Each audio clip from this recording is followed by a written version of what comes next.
Oi, gente, eu sou a Yasmin, sejam bem-vindos ao canal Literarte. Hoje é o Litera Pipoca, porque eu decidi falar de filmes, e filmes que eu amo, filmes que eu recomendo pra vocês. Eu não sei se eles estão em alguma plataforma, se tiverem eu vou deixar aqui na tela escrito, tipo, disponível na Netflix, disponível na Amazon Prime. Eu vou procurar isso ainda, mas são filmes assim que vale a pena demais você parar e dar uma assistida.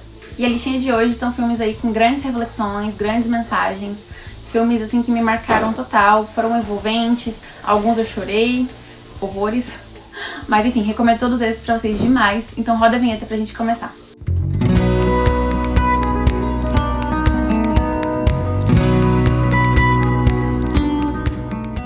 Antes de começar então, gente, não se esqueçam de deixar o like, tá? Se inscreve aqui no canal pra acompanhar os próximos vídeos, ativa as notificações. Eu estou fazendo lives na roxinha de segunda a sexta, das 13 às 16, 17 horas mais ou menos. Me siga lá, vou deixar tudo aqui na descrição, todas as minhas redes sociais. Também tô no Instagram, eu posto frequentemente no Reels também, enfim, me acompanhe por lá. Então, o primeiro filme da listinha, gente, é A Vida é Bela, de 1997. É um filme italiano e se passa durante a Segunda Guerra Mundial. Esse foi um dos grandes motivos, assim, que me deixou com vontade de assistir esse filme, porque eu gosto de conhecer histórias que se passam durante as guerras. Eu acho que a gente sempre tem muito a aprender com essas histórias, tanto de livro quanto de filme. E esse filme ele vai começar com um tom super alegre, super divertido e leve, onde a gente vai conhecer o Guido. Ele é um rapaz que ele leva a vida assim com muita leveza e tranquilidade. E ele procura apreciar assim os bons momentos da vida, ele é super bem-humorado. Então assim, no primeiro ato do filme, é basicamente a gente conhecendo o Guido, a esposa dele, com o filho dele, Josué. Não sei se é assim que pronuncia, porque é bem diferente. E aí vai mostrar a vida deles ali, tão tranquila e leve, feliz, até que, pelo fato do Guido ser judeu, ele recebe um comunicado de que será levado para o campo de concentração nazista. Então o Guido e Josué, eles são levados para esse campo. A esposa dá um jeito de entrar e com eles também, assim, de forma voluntária. E aí que começa esse segundo ato do filme, onde vai mostrar eles chegando no campo de concentração, recebendo aquelas avaliações horríveis. E o Guido, ele faz, o tempo todo, ele faz com que o filho dele ache que aquilo tudo ali é um jogo. Ele não quer que o filho dele encare a realidade, ele não quer que o filho dele entenda que eles estão num campo de concentração e que eles podem morrer a qualquer momento. Ele usa da imaginação, assim, da criatividade, fala, aqui é um jogo, então a gente vai ganhar tantos pontos se a gente ficar quietinho sem falar nada. A gente vai ganhar, sei lá, tantos pontos se a gente seguir a galera ali. E ao mesmo tempo o filho dele leva também isso, e as pessoas ao redor percebem isso, sabe, os caras. E todo mundo fica assim meio... Esse é um grande pai, um pai amoroso, dedicado, carinhoso, que quer proteger o filho ali daquele horror. E um dos grandes motivos pra eu gostar tanto desse filme é o Guido, porque ele é um grande exemplo aí de superação, de força, de fé, né? Fé de que provavelmente o filho dele vai conseguir sair dali. É muito difícil você saber quem realmente iria pra um campo de concentração e poderia voltar pra casa, sabe? É praticamente impossível. E esse ator do Guido, ele se chama Roberto Benigni. Ele conseguiu mostrar ali todas as facetas do Guido. Nesse segundo ato, principalmente. No primeiro ato ele conseguiu mostrar o quanto ele consegue ser espirituoso e divertir. Então o filme tem essa grande mensagem aí da gente encarar a vida com mais leveza e aproveitar cada momento e enxergar que a vida é bela, apesar do lado ruim que a gente tem, das dificuldades. Esse filme ele levou 3 Oscars. Oscar de melhor ator, de melhor filme estrangeiro e de melhor trilha sonora. Então vale a pena. Tentem assistir A Vida é Bela. O próximo filme é Capitão Fantástico. Capitão Fantástico eu assisti 3 vezes já. E o Capitão Fantástico da história é o Ben, que é esse pai que ele cria seus 6 filhos dentro de um bosque, uma floresta na verdade, longe da civilização total. Ele e a esposa dele, eles viam a vida de que eles não queriam que os filhos entrassem na era tecnológica, ou então que ficassem ali igual todas as crianças do mundo, tipo aquela rotina ali de fast food, de consumir a tecnologia, informações inúteis, ir pra escola, sabe? E na escola sempre tem más influências, essas coisas. Então eles acreditavam que eles conseguiriam sim criar os 6 filhos dessa forma mais natural. Então é isso que ele tava fazendo, a esposa dele faleceu e eles estão ali na floresta. E no início a gente já vê eles competindo por alguma coisa. Todos os filhos, eles sabem cozinhar, eles sabem fazer tudo. E ele não deixa de educar os filhos, ele é super inteligente.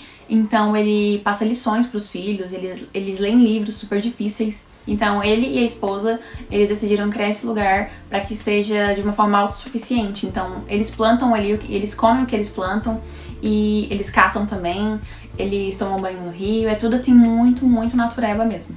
E aí o filme vai começar justamente quando a gente vai descobrir que eles precisam sair dali, eles precisam ir até a avó das crianças. Enfim, começa por aí, ele vai ver o quanto é desafiadora essa situação dele ter que levar os filhos para a civilização, sendo que os filhos não conhecem nada, assim, apesar de eles saberem o básico, né, e serem muito inteligentes, eles não sabem como funcionam as coisas na real. Então ele vai ter que fazer isso, vai ser um grande desafio para ele como pai. Então a reflexão desse filme é basicamente sobre isso, sobre o quanto a gente fica alienado às vezes em relação às coisas por conta da internet, por conta da tecnologia, ou então às vezes a gente tem uns hábitos bem ruins por conta de alimentação e coisas que a gente vai adquirindo mesmo, né? Igual a preguiça de fazer comida natural e aí você vai e compra um fast food toda semana. E essa questão da internet, de que a gente fica ali muito em coisas inúteis, né? Se for pensar bem, a maior parte das coisas que a gente vê são informações, assim, são muitas informações e ao mesmo tempo que a maioria a gente não vai, sabe, absorver mesmo. A gente só fica consumindo e no final das contas, quem vai garantir ali que você vai realmente aprender alguma coisa com tudo que você vê o tempo todo, né? É um exemplo de ser Instagram, Twitter, tá tudo muito cheio assim, enfim. É uma reflexão sobre isso e eu gostei bastante. O próximo filme é A Procura da Felicidade. Eu, acreditem se quiser, eu não tinha assistido esse filme até ano passado, né, 2020. E aí eu falei, não, por que não assistir? E é interpretado pelo Will Smith de maneira assim, ó, espetacular, ele arrasa. E o filme vai se passar em 1981, onde a gente vai acompanhar o Will Smith, que é o Chris. Ele fica vendendo essas máquinas hospitalares. Eu nem lembro para que servem essas máquinas, mas ele fica carregando umas máquinas assim gigantes pela cidade e indo de hospital em hospital para poder tentar vender as máquinas. E quando ele vende uma máquina, ele consegue sobreviver ali com a família dele, né, com o filho e com a esposa. A esposa super revoltada porque eles estão passando necessidade, dificuldade. Então ela fica assim, você tem que voltar e tem que ter vendido essa máquina. Então é super complicada essa situação dele com a esposa. A esposa trabalha em 2 empregos e todas as contas estão atrasadas, o aluguel está atrasado. E chega um momento em que ela simplesmente desiste. E aí eles têm que sair e se virar, os dois. E fica cada vez mais difícil a situação. Ele tenta um estágio. E esse estágio se ele conseguir terminar esse estágio, ele vai conseguir um emprego, mas primeiro ele precisa passar por isso. E é um estágio super difícil, ele tem que estudar muito. E ele e o filho começam a dormir em abrigos e, enfim, fica cada vez pior. E tem umas cenas, assim, bem, bem tristes e dramáticas. E eu amei a interação dele com o filho, né? Que eu acho, se eu não me engano, eu acho que é o filho dele, o original. O filho dele. Sim, é o filho dele, é o Jaden Smith. Então, por isso que fica muito emocionante, porque, né, pai e filho ali se conectando. Enfim, assistam, ou então, caso você já tenha assistido, reassista, porque vale a pena a mensagem que traz. Sobre a gente correr atrás do que a gente gosta, dos nossos sonhos, persistir, sempre ter fé de que tudo pode melhorar um dia. O próximo filme é O Milagre na Cela 7. Esse eu assisti no começo da quarentena. E eu acho que boa parte das pessoas assistiu porque foi um filme que bombou e tava sempre ali entre os mais assistidos da Netflix. E é um filme turco. Essa história a gente vai conhecer o Memo. Memo. Ele é um cara que é adulto, ele tem uma deficiência intelectual. Não explicam exatamente o que ele tem, mas ele tem essa deficiência.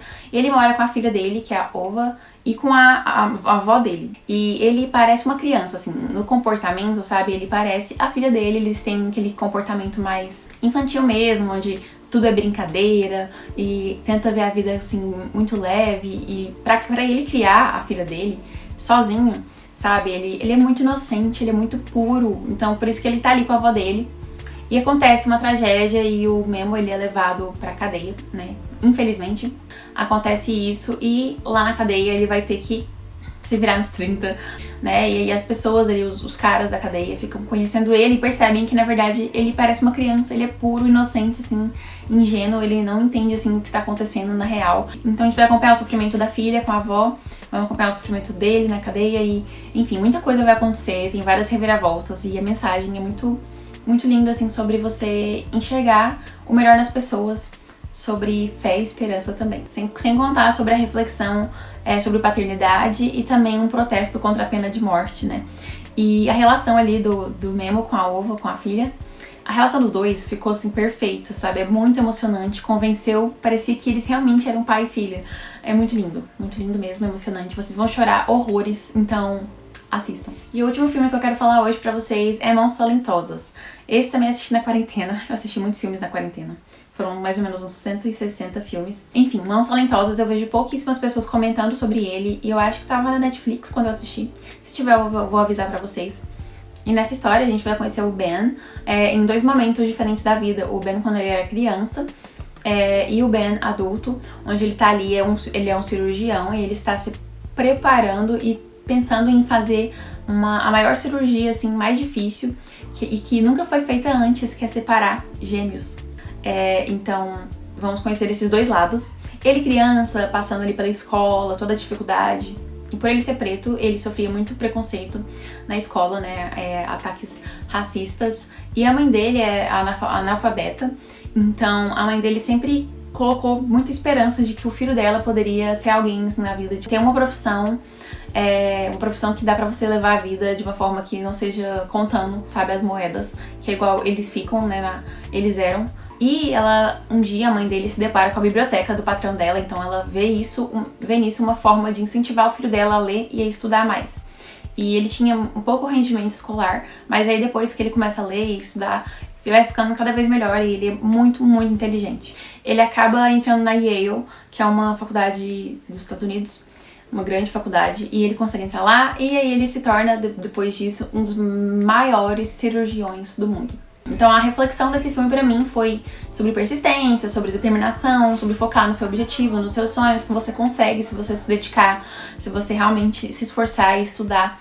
E ao mesmo tempo mostra que a literatura ela pode mudar vidas, igual ela fez com Ben, né? Foram os livros que permitiram que ele subisse na vida, conseguisse um emprego assim decente. Então recomendo demais, é um filme bem... Não é emocionante assim de chorar, sabe? Mas a história é comovente no geral, é sensível. Esses foram aí os 5 filmes que eu indiquei pra vocês hoje. Eu tenho mais, sei lá, uma lista enorme de filmes com grandes reflexões e mensagens que eu poderia vir aqui citar. Então caso você gostou desse vídeo, deixe seu like, escreve aí nos comentários qual desses você já assistiu, que você quer ver. E também me recomende um filme assim. Quem sabe eu coloco na minha listinha e assisto também. Então é isso, gente. Beijo.